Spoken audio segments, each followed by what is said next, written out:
I was 11 minutes into my shift, standing on the bed of my work truck holding a nail gun, when my 19-year-old daughter texted me at 6:02 a.m. "Don't come home today, Dad." I put the nail gun down. I told my foreman I had a family emergency. I got in my truck. And I drove 112 miles in the opposite direction. I did not call her. I did not text back. I did not speed home. I did not ask a single question. Every single person I have ever told this to has said that was the most insane thing any father has ever done. What none of them knew is that I had taught her to do exactly that. 12 years prior. On the night we buried her mother. Most people will never understand what happened that day. Most people will never have someone love them enough to do what she did. Let me tell you why I sat under a bridge for 11 hours and didn't ask a single question. Every morning at 5:30 a.m. I go to Hardee's on North Cable. Number 2. Extra hash brown. Black coffee. Linda has worked behind that counter since 2014. She stopped writing my order down sometime in 2018. I am a construction foreman. I break concrete for a living. I live in the same 3-bedroom ranch outside Lima, Ohio that I bought the day Lila was born. Her mother Sarah died of ovarian cancer April 12, 2015. It has just been the two of us ever since. Every Friday night we get pepperoni pizza and watch terrible 90s action movies. I coach her JV softball team. I don't yell. I bring oranges. I fix the fence. I change the oil. That is my job. What almost nobody knows is that before I broke concrete, before Sarah got sick, before Lila was born, I was a hostage negotiator for the Ohio State Highway Patrol. 11 years. 37 call-outs. Never lost one. I quit the day Sarah got her diagnosis.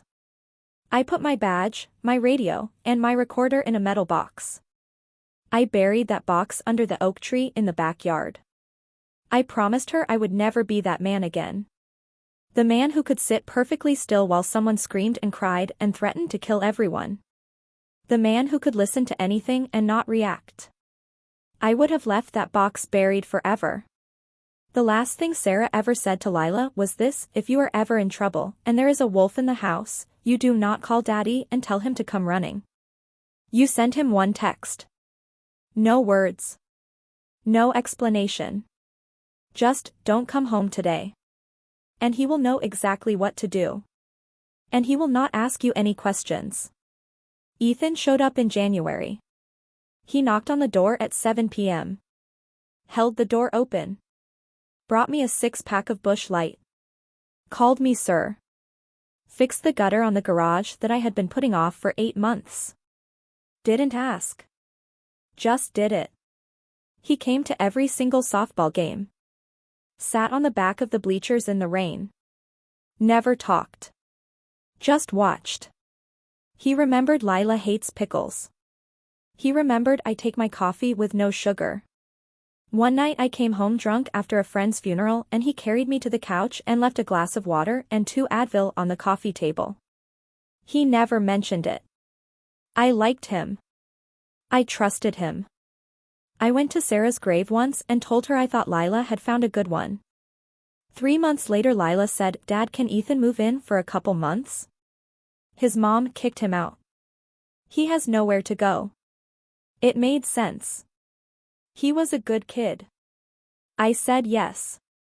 That single small reasonable yes was the first brick in a wall I did not see being built. I noticed he never talked about his father. I noticed he never had any friends over. I noticed once I came home early and he was standing in the hallway just staring at the pictures on the wall. When he saw me he smiled like nothing was wrong. I noticed. I dismissed it. I noticed Lila stopped laughing. I noticed she started pulling her sleeves down over her wrists. I noticed she stopped coming out for pizza on Friday night. Linda at Hardee's said to me once, "That girl looks like someone is holding her underwater." I went home and asked her if everything was okay. She said yes. And I believed her. It was the sock. I was doing laundry on a Tuesday. One white athletic sock. One single small dried brown blood stain on the toe. Not a lot. Just a little. I held that sock in my hand for 7 minutes. And something woke up. The thing I had buried under the oak tree 14 years before. The negotiator. The part of my brain that does not feel anything. That just watches. That counts. That notices the thing that does not fit. I did not confront them. I put the sock back exactly where I found it. I folded the rest of the laundry. I made spaghetti for dinner. I asked Ethan how work was. And after they went to bed, I went out to the backyard, dug up the metal box, and pulled out the old voice recorder. I taped it above the doorframe of Lila's bedroom. 3 days later, I pulled it. I sat in the parking lot of Walmart at 4 a.m. and I listened. I will not tell you what I heard on the first 8 hours. I will not repeat the words. I will not describe the sounds. You do not need to hear them. You have already guessed. What I will tell you is this. At the 9-hour mark. Very calm. Very flat. He said. Your dad is going to come home today. And when he walks through that door, I am going to kill him. And then I am going to kill you. And then I am going to kill myself. And she said, okay. And then 20 minutes later, while he was in the shower, she picked up her phone. And she sent me one text. Don't come home today, Dad. No panic. No please help. No explanation. Just that. Exactly what her mother had told her to do. Exactly what I had taught her. She knew if she had told me what was happening, I would have driven through 3 red lights and crashed through the front door, and he would have killed all 3 of us before I got halfway up the stairs. She knew if she gave me any detail at all, I would have reacted. So she gave me nothing. Just the signal. And I understood. I turned the key. I put my phone on the seat. I drove 112 miles north. I parked under a bridge on Route 30. And I sat there. For 11 hours. I did not call the police. I did not call anyone. Because I knew they would go in loud. And he would kill her before they got through the door. Every 90 minutes she sent me a single blank text. No words. Just a signal. I am still here. I am okay. I sent nothing back. At 5:19 p.m. my phone buzzed. One text. You can come home now. I started the truck. I drove 112 miles back. Exactly the speed limit. No swerving. No speeding. Exactly as I had been taught. My old partner Ray was waiting at the end of the driveway. I had called him at 2 p.m. I told him bring 2 uniforms. No lights. No sirens. Wait for my text. I walked up the driveway. I opened the front door. Ethan was sitting on my couch. His hands were zip-tied behind his back. Lila was sitting in my chair, holding my old service pistol. The one I swore I would never take out again. She did not look scared. She looked bored. He tried to leave at 4:30, she said. I told him if he took one step towards the door I would shoot him in the kneecap. He didn't believe me. So I shot the television. I looked at the television. There was a neat round hole right in the middle of the screen. Then he believed me. I nodded. I texted Ray. 2 troopers walked up the driveway. They came in. They picked him up. He did not say a word. He did not look at either of us. When the door closed, I sat down on the coffee table across from her. She put the gun down on the floor. And then she broke. We sat there for an hour and a half. Neither of us said a word. The refrigerator cycled. The baseboard ticked. Some dog down the street barked once. That was 11 months ago. Ethan is awaiting trial. 32 years. He will not get out. Lila went back to softball. She hit 2 home runs last week. We still have pizza on Friday night. We bought a new television. She still sleeps with the light on. She still flinches when someone comes up behind her. She still sends me a blank text if she is having a bad day. I never reply. I just send one back. That is our language now. 2 weeks ago, I went to the cemetery. I brought Sarah a Coke. I taught her too good, I said. I taught her to be so calm when the world is ending that her own father drove 112 miles away and didn't even ask if she was okay. A wind moved the leaves on the tree above her head. I know, I said. That was the point, wasn't it? Most parents teach their kids to call for help. Most parents teach their kids to yell. Most parents tell their kids, no matter what, call me and I will come running. I taught my daughter something different. I taught her that there are some situations where you do not want daddy to come running. There are some situations where you want daddy to go away. And wait. And be calm. And be smart. And come back when it is safe. Most people will never understand that. Most people will hear this story and say I was a bad father. Most people will say I should have ran home.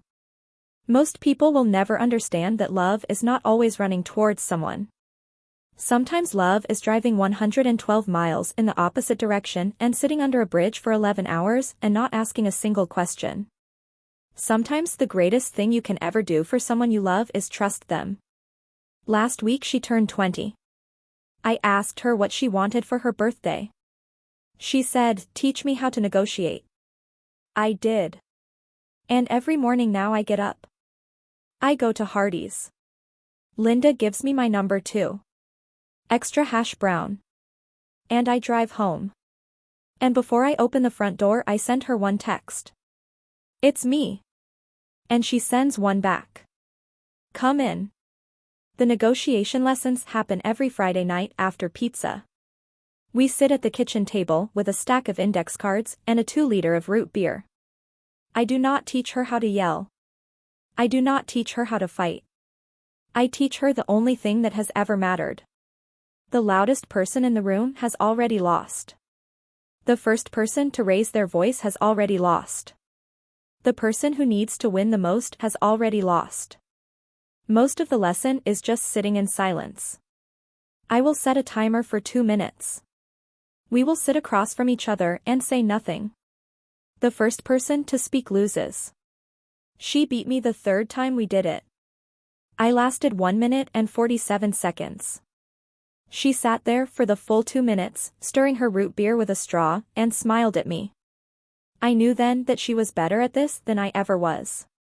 I lay awake a lot of nights wondering if I was doing the right thing. Wondering if I was turning her into me. Wondering if I was teaching her to be so calm, so controlled, so unbreakable that she would never let anyone get close to her again. Wondering if I had traded one kind of damage for another. I went to Sarah's grave and I asked her. I didn't get an answer. I never do. But the wind moved the leaves and that was enough. 3 months after Ethan was arrested, his mother called. The voicemail was 3 minutes and 17 seconds long. She cried for 2 minutes and 12 seconds of it. She said I had ruined her son. She said Lila was a liar. She said she would do anything to make this right. She said she just wanted to talk. I deleted the voicemail. I didn't tell Lila. She found it anyway. She picked up my phone while I was in the shower. She listened to the whole thing.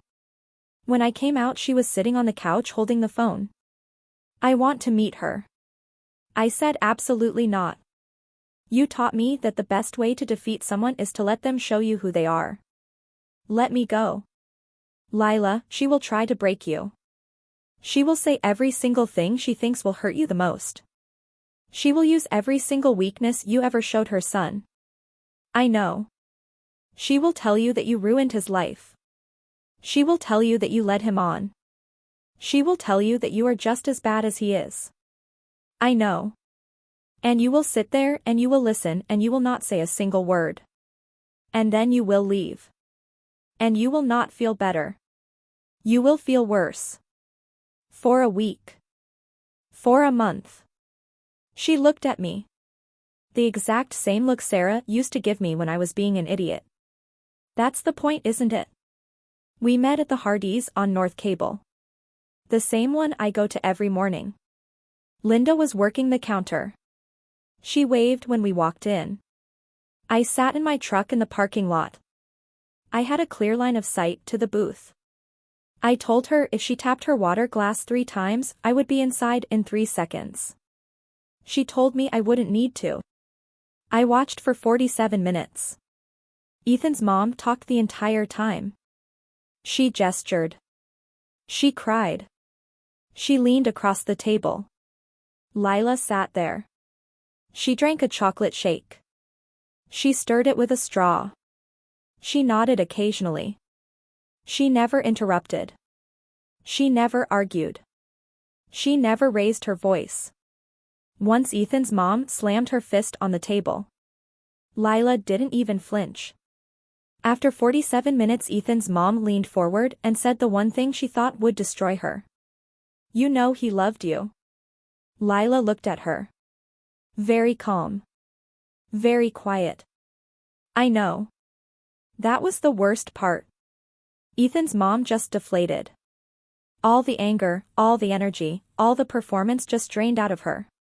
She sat back in the booth. She stared at the table.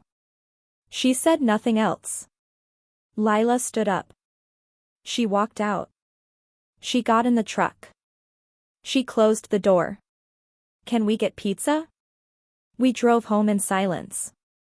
Halfway there she said the thing I had been waiting to hear for 11 months. For a long time I hated you. For those 11 hours under the bridge I hated you more than I have ever hated anyone. I sat in that house with a gun on my lap and I thought you didn't love me. I thought you were going to let me die. And then when I heard his truck leave the driveway and I knew you weren't coming, I realized something. You didn't not come because you didn't love me. You didn't come because you loved me more than you loved yourself. You loved me enough to trust me.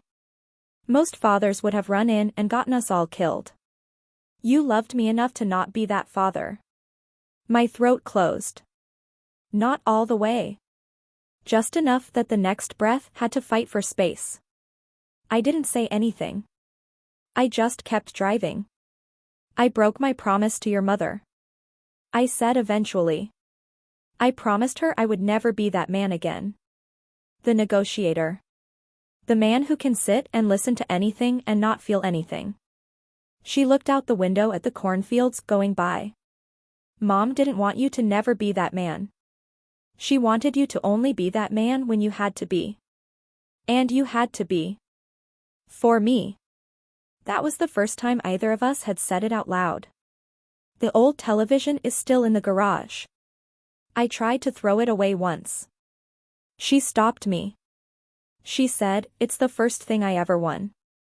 It sits in the corner next to the lawnmower and the Christmas lights. There is still a neat round hole right in the middle of the screen.